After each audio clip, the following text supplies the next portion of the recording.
Hello friends, ಇವತ್ತು ನಮ್ಮ kitchen ಚಾನಲಲ್ಲಿ ನಾವು ತತ್ತಿ ಕೋಳಿ ಸಾರು ಯಾವ ರೀತಿ ಮಾಡ್ಬೋದು ಅಂತ ನೋಡೋಣ ಫ್ರೆಂಡ್ಸ್ ನಾನಿಲ್ಲಿ ತತ್ತಿನ ಸಪ್ರೇಟಾಗಿ ಇಟ್ಕೊಂಡು ಈಗ ಅದರ ಚಿಕನನ್ನು ಈಗ ಒಂದು ಕುಕ್ಕರ್ನಲ್ಲಿ ಹಾಕಿ ಒಂದು 10 ಸಿಟಿ ಬೇಯಿಸ್ಕೊತೇನೆ ಫ್ರೆಂಡ್ಸ್. ಯಾಕಂದರೆ ಅದು ಬೇಗ ಬೇಯೋದಿಲ್ಲ, ಅದಕ್ಕೋಸ್ಕರ ಅದನ್ನು ಮೊದಲೇ ಬೇಯಿಸ್ಕೋಬೇಕಂದ್ರೆ ನಾನು ಉಪ್ಪು, ಅರಿಶಿನ ಮತ್ತು ಒಂದು ಸ್ವಲ್ಪ ನೀರು ಹಾಕ್ಕೊತೇನೆ ಫ್ರೆಂಡ್ಸ್. ಯಾರಾದರೂ ನಮ್ಮ ಕಿಚನ್ ಚಾನಲನ್ನು ಹೊಸದಾಗಿ ನೋಡಿದರೆ ಈ ಚಾನಲನ್ನು ಸಬ್ಸ್ಕ್ರೈಬ್ ಮಾಡ್ಕೊಳ್ಳಿ, ಬೆಲ್ ಐಕಾನ್ ಆಲ್ ಸೆಟ್ ಮಾಡಿದರೆ ನಾನು ಮಾಡೋ ವಿಡಿಯೋ ನಿಮಗೆ ನೋಟಿಫಿಕೇಷನಲ್ಲಿ ಬಂದುಬಿಡುತ್ತೆ ಫ್ರೆಂಡ್ಸ್. ಇದು ಸಾಮಾನ್ಯವಾಗಿ ರೈಸ್ ಜೊತೆ, ರಾಗಿ ಮುದ್ದೆ ಜೊತೆ ತುಂಬ ರುಚಿಯಾಗಿರುತ್ತೆ ಫ್ರೆಂಡ್ಸ್. ಈ ವಿಡಿಯೋ ಏನಾದರೂ ನಿಮಗೆ ಇಷ್ಟ ಆದರೆ ಆದಷ್ಟು ಲೈಕ್ ಮಾಡಿ, ಶೇರ್ ಮಾಡಿ, ನಮ್ಮ ಚಾನಲನ್ನು ಸಪೋರ್ಟ್ ಮಾಡಿ ಫ್ರೆಂಡ್ಸ್. ಈಗ ಇದನ್ನು ಕುಕ್ಕರಲ್ಲಿ 10 ಸಿಟಿ ಬೇಯಿಸ್ಕೊತೇನೆ ಫ್ರೆಂಡ್ಸ್.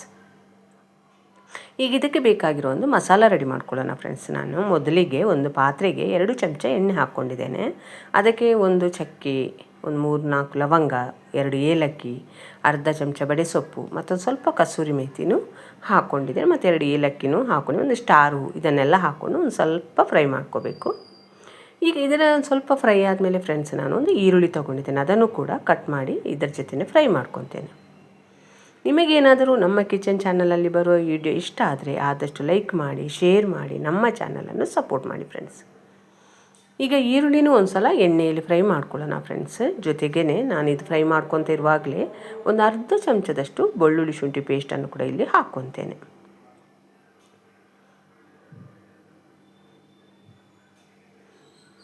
ನೀವು ಬೇರೆ ವಿಡಿಯೋಗಳಲ್ಲಿ ನೋಡಿರ್ಬೋದು ಫ್ರೆಂಡ್ಸ್, ನಾನು ಬೇರೆ ಬೇರೆ ರೀತಿಯಲ್ಲಿ ಚಿಕನ್ ಸಾರು ಮಾಡಿದ್ದೇನೆ ಫ್ರೆಂಡ್ಸ್. ಆದರೆ ಇದು ಕೂಡ ಒಂದು ಡಿಫ್ರೆಂಟ್ ಮೆಥಡಲ್ಲಿ ಚಿಕನ್ ಸಾರು ಮಾಡ್ಕೊಂಡಿದ್ದೇನೆ. ಇದರ ಜೊತೆಗೇ ನಾನು ಒಂದು 2 ಟೊಮೆಟೊ ಹಣ್ಣನ್ನು ಕೂಡ ಹಾಕ್ಕೊತೇನೆ ಫ್ರೆಂಡ್ಸ್. ಈ ಟೊಮೆಟೊ ಹಣ್ಣನ್ನು ಕೂಡ ಒಂದು ಸಲ ಚೆನ್ನಾಗಿ ಫ್ರೈ ಮಾಡ್ಕೋಬೇಕು, ಅದು ಕೂಡ ಒಂದು ಸ್ವಲ್ಪ ಮೆತ್ತಗಾಗಬೇಕು ಫ್ರೆಂಡ್ಸ್.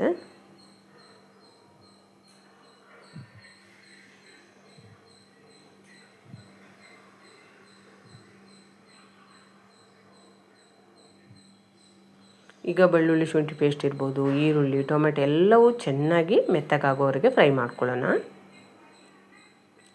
ಜೊತೆಗೆ ಈಗ ನಾನು ಇದು ಫ್ರೈ ಮಾಡ್ಕೊತಿರುವಾಗಲೇ ಫ್ರೆಂಡ್ಸ್ ನಾನು ಇದಕ್ಕೆ ಒಂದು ಸ್ವಲ್ಪ ಕೊತ್ತಂಬರಿ ಸೊಪ್ಪನ್ನು ಕೂಡ ಹಾಕ್ಕೊತೇನೆ. ಅದ್ರ ಜೊತೆಗೇ ಒಂದು 2-3 ಎಲೆ ಪುದೀನ ಸೊಪ್ಪನ್ನು ಕೂಡ ಹಾಕ್ಕೊಂಡಿದ್ದೇನೆ. ಪುದೀನ ಸೊಪ್ಪು ಜಾಸ್ತಿ ಆದರೆ ಅದೊಂಥರ ಘಮ ಬಂದುಬಿಡುತ್ತೆ, ಅದಕ್ಕೋಸ್ಕರ ನಾನು ಪುದೀನ ಸ್ವಲ್ಪ ಕಡಿಮೆ ಹಾಕ್ಕೊಂಡಿದ್ದೇನೆ. ಇಲ್ಲಿ ಕೊತ್ತಂಬರಿ ಸೊಪ್ಪು ಒಂದು ಸ್ವಲ್ಪ ಮೆತ್ತಗಾಗಬೇಕು ಫ್ರೆಂಡ್ಸ್.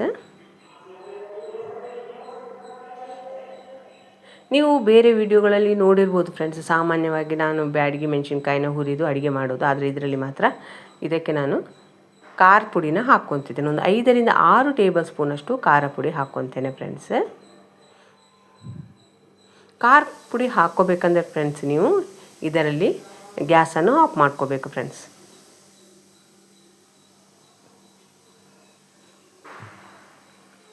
ಖಾರ ಕಡಿಮೆ ಆದರೆ ಆಮೇಲೆ ಹಾಕ್ಕೋಬೋದು. ಈಗ ಒಂದು ಸ್ವಲ್ಪನೇ ಖಾರ ಪುಡಿ ಹಾಕ್ಕೊರಿ. ಜೊತೆಗೆ ನಾನು 1-1.5 ಚಮಚದಷ್ಟು ಅವಿಜ ಮತ್ತು ಜೀರಿಗೆ ಪುಡಿನ ಹಾಕ್ಕೊತೀನಿ. ನಾನು ಬೇರೆ ವಿಡಿಯೋಗಳಲ್ಲಿ ನಿಮಗೆ ಹೇಳ್ತಿರ್ತೇನೆ ಫ್ರೆಂಡ್ಸ್, ನಾನು ಅವಿಜ ಮತ್ತು ಜೀರಿಗೆನ ಯಾವಾಗಲೂ ಫ್ರೀ ಇದ್ದಾಗ ಹುರಿದು ಪುಡಿ ಮಾಡಿಟ್ಕೊಂಡಿರ್ತೇನೆ ಫ್ರೆಂಡ್ಸ್. ಅದನ್ನು ಕೂಡ ಇಲ್ಲಿ ಹಾಕ್ಕೊಂಡು ಒಂದು ಸಲ ಚೆನ್ನಾಗಿ ಮಿಕ್ಸ್ ಮಾಡ್ಕೊಳ್ಳೋಣ. ಈಗ ತಣ್ಣಗಾಗಲಿ ಅಂತ ಬಿಡ್ತಿದ್ದೇನೆ ಫ್ರೆಂಡ್ಸ್. ನಾನಿಲ್ಲಿ ಒಂದು 2 ಟೇಬಲ್ ಸ್ಪೂನಷ್ಟು ಪುಟಾಣಿ ಅಥವಾ ಉರಿಗಡಲೆನ ಹಾಕ್ಕೊತಿದ್ದೇನೆ ಫ್ರೆಂಡ್ಸ್. ಯಾಕಂದರೆ ಸಾರು ಒಂದು ಸ್ವಲ್ಪ ಗಟ್ಟಿಯಾಗಲಿ ಅಂತ ಅಷ್ಟೇ.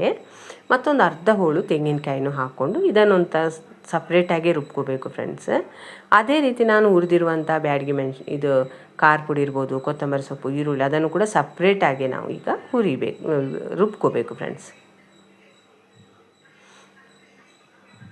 ಈಗ ಅದು ಕೂಡ ತಣ್ಣಗಾದ್ಮೇಲೆ ನಾನು ರುಬ್ಕೊಂಡು ಈ ಮಸಾಲಾನ ರೆಡಿ ಮಾಡ್ಕೊಂಡಿದ್ದೇನೆ.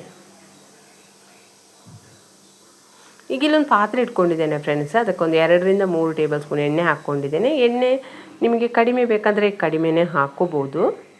ಅದಕ್ಕೆ ನಾನು ರುಬ್ಬಿರುವಂಥ ಈರುಳ್ಳಿ ಟೊಮೆಟೊ ಪೇಸ್ಟನ್ನೀಗ ಹಾಕ್ಕೊತೇನೆ ಫ್ರೆಂಡ್ಸ್. ಇಲ್ಲಿ ತೆಂಗಿನಕಾಯಿ ಪೇಸ್ಟನ್ನೀಗ ಹಾಕ್ಕೊಂಡಿಲ್ಲ, ಬರೀ ಈರುಳ್ಳಿ ಮತ್ತು ಕೊತ್ತಂಬರಿ ಸೊಪ್ಪು, ಟೊಮೆಟೊ ಏನು ಹುರಿದಿರುವಂಥ ಮಸಾಲಾನ ಹಾಕ್ಕೊಂಡು ಒಂದು ಸಲ ಚೆನ್ನಾಗಿ ಮಿಕ್ಸ್ ಮಾಡ್ಕೋಬೇಕು.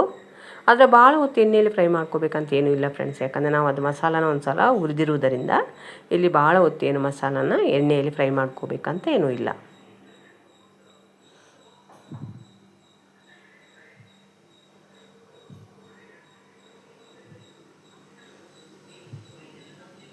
ಈಗ ಇದಕ್ಕೆ ನಾನು ಕುಕ್ಕರಲ್ಲಿ ಬೇಯಿಸಿರುವಂತಹ ಚಿಕನನ್ನು ಕೂಡ ಇಲ್ಲಿ ಹಾಕ್ಕೊತೇನೆ ಫ್ರೆಂಡ್ಸ್. ನೀರು ಸಮೇತ ಹಾಕ್ಕೊತೇನೆ.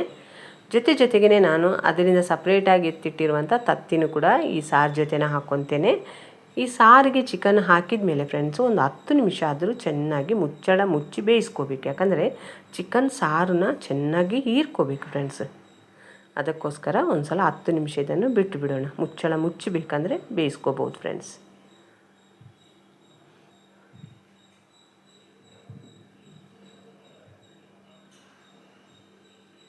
ಇದ್ರ ಜೊತೆಗೆ ರಾಗಿ ಮುದ್ದೆ ಇರ್ಬೋದು, ರೈಸ್ ಇರ್ಬೋದು, ತುಂಬ ರುಚಿಯಾಗಿರುತ್ತೆ ಫ್ರೆಂಡ್ಸ್.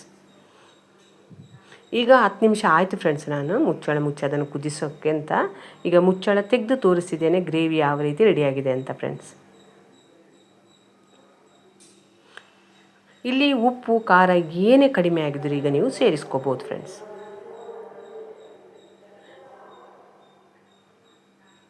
ಈಗ ಇದಕ್ಕೆ ನಾನು ರುಬ್ಬಿರುವಂಥ ತೆಂಗಿನಕಾಯಿ ಪೇಸ್ಟನ್ನು ಹಾಕ್ಕೊತೇನೆ. ಈ ತೆಂಗಿನಕಾಯಿ ಪೇಸ್ಟ್ ಹಾಕ್ಕೊಂಡ್ಮೇಲೆ ಒಂದು ಕುದಿ ಬಂದರೆ ಸಾಕು, ಭಾಳ ಕುದಿಸ್ಕೊಳ್ಳೋದೇನು ಬೇಡ ಫ್ರೆಂಡ್ಸ್. ಈಗ ಅದಕ್ಕೊಂದು ಸ್ವಲ್ಪ ಮಿಕ್ಸಿ ಜಾರಿಗೆ ಒಂದು ಅರ್ಧ ಗ್ಲಾಸ್ ನೀರು ಹಾಕ್ಕೊಂಡು ಅದಕ್ಕೆ ಹಾಕ್ಕೊತಿದ್ದೇನೆ ಫ್ರೆಂಡ್ಸ್. ಇದು ಒಂದು ಸಲ ನೀವು ಈ ಮೆಥಡಲ್ಲಿ ಚಿಕನ್ ಸಾರು ಮಾಡಿ ನೋಡಿ ಯಾವ ರೀತಿ ಬಂತು ಅಂತ ನನಗೆ ಕಮೆಂಟ್ ಸೆಕ್ಷನಲ್ಲಿ ತಿಳಿಸಿ ಫ್ರೆಂಡ್ಸ್. ಈ ವಿಡಿಯೋ ಇಷ್ಟ ಆದರೆ ಲೈಕ್ ಮಾಡಿ, ಶೇರ್ ಮಾಡಿ, ನಮ್ಮ ಚಾನಲನ್ನು ಸಪೋರ್ಟ್ ಮಾಡಿ ಫ್ರೆಂಡ್ಸ್.